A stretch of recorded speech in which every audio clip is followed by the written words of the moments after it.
What really sent shockwaves through the West was Gaddafi's push for a unified African currency, backed by gold. Not dollars, not euros. Gold. A single African currency to replace the CFA franc and challenge the US dollar. Clinton's leaked emails revealed this was already in talks. Gaddafi had over 143 tons of gold and silver, enough to spark revolution. The plan? A Pan-African central bank and gold-backed currency. To African leaders, it was hope. To the West, a danger. Libya had oil, resources and bold leadership. Gaddafi urged African nations to trade oil in gold dinars. Then came the headlines. Protect Libyan civilians. NATO jets filled the skies. Was it really about saving lives or saving control?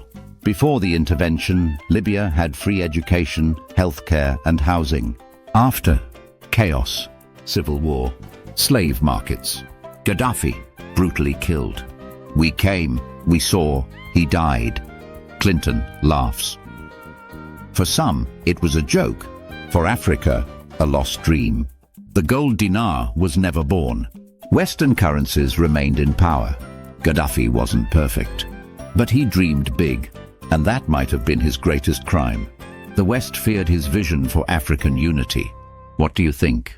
Was Gaddafi a threat to peace or to Western control?